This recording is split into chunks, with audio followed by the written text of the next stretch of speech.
when Pete Bruce came to town. I was near about 10 years old when I first laid eyes on Pete Bruce. He was a full-fledged rascal, and I knew it. If you went by looks alone, Pete Bruce was pleasing enough. Had a nice braid of hair, wore it slicked back with Murray's hairdressing oil and water. Had plum black skin, even darker eyes, and a devil-may-care swagger. As I recollect, he always loved big Stetson hats, flashy cars, and loud suits. Stood out. Pete Bruce liked that, standing out, being noticed and all. Mama sold coconut cream pies to passengers at the bus station back then, and her reputation as a super baker was known far and wide. Most people call her the Pie Lady. I helped Mama on weekends or when I wasn't in school. So folks started calling me Lil Pie, and a few people still call me Pie to this day. It was an ordinary Tuesday morning when Pete Bruce stepped off the bus. Hot. My goodness, it was hot as blue blazes. Yet I noticed that this man had on a suit, fresh and crisp, as if he'd just taken it off a cleaning rack. How come he looks so neat when everybody else looks like they slept a week in their clothes? I wondered out loud. A sign of good material, said Mama, who was studying the stranger as a potential customer. We watched as he dabbed his brow with a perfectly folded white linen handkerchief. He checked the crease in his hat and placed it squarely on his head. Then he studied the surroundings, as if testing the wind, getting the lay of the land. Spying Mama and me, he picked up his carpet bag and started on over. The man had an ageless body. By the bounce in his step, he could have been 20. But the set of his brow told the story of a much older man. Morning. He spoke real polite like, flashing the biggest grin. Name's Pete Bruce.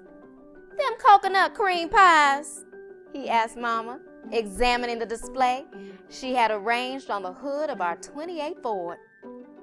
Welcome to Masonville, Mama said cheerfully. This is my daughter, Martha June.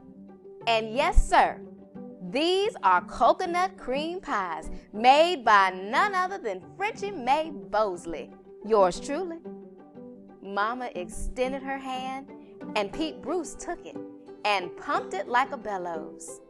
He grabbed mine and shook it too, and I noticed how soft his was. This was not a man used to hard work. Pies do look good, he said, still holding that grin, like an egg-stealing fox. Here, have a piece. Mama always let people taste a sliver of her sample pie. It was great for business, 'cause not one person had ever taken a taste and not bought a whole one. Sometimes they bought two. Pete removed his hat, the way a man does when entering a church or a funeral, and clutched it to his chest. No, ma'am, he said ever so courteously. What's the matter? Mama said, sounding sympathetic. You got sugar? He shook his head, lowered his eyes, and leaned on one foot and then the other.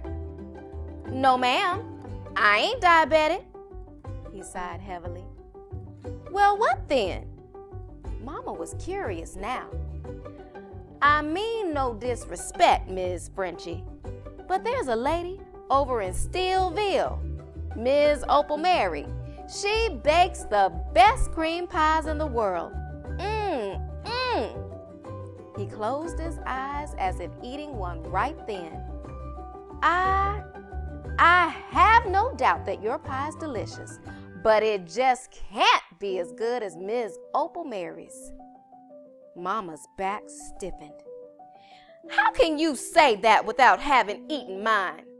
She replied curtly. Pete Bruce went back to shifting his weight from one foot to the other, eyes cast downward.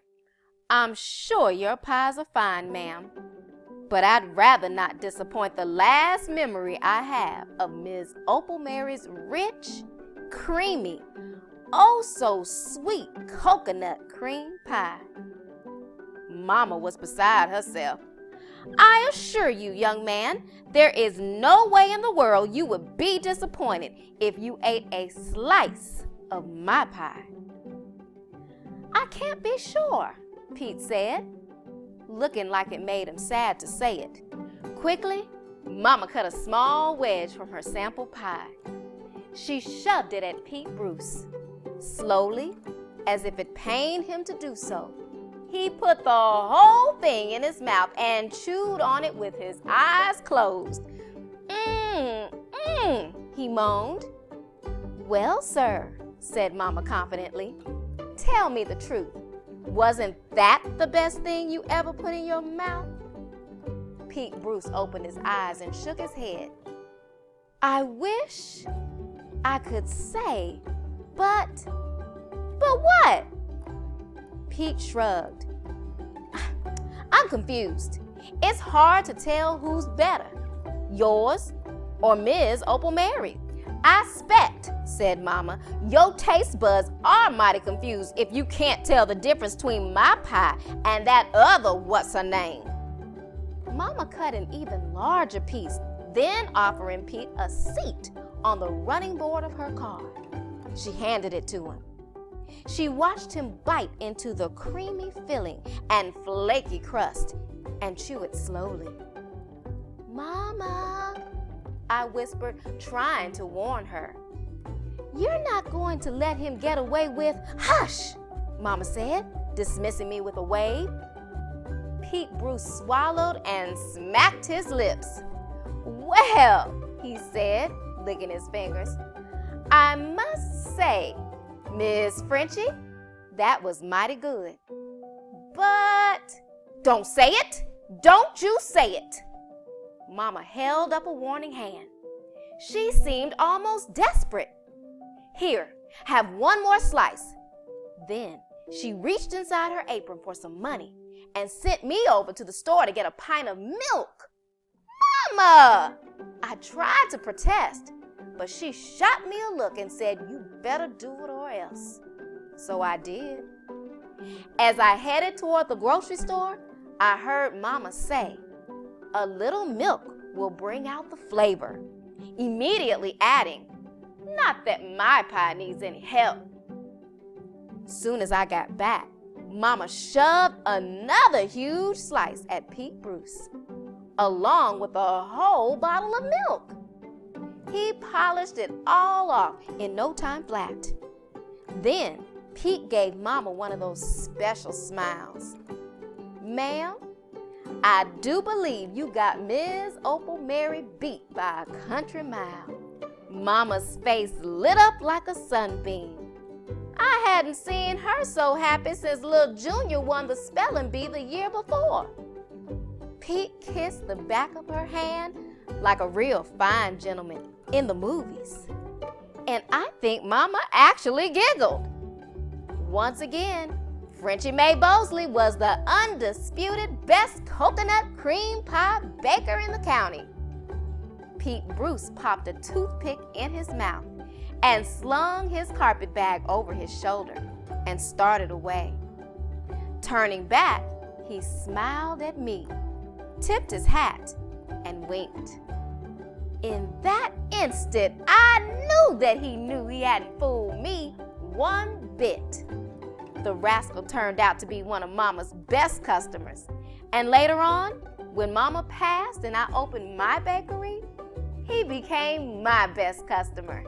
Pete Bruce. Nothing but an old confidencer. Yes, he was.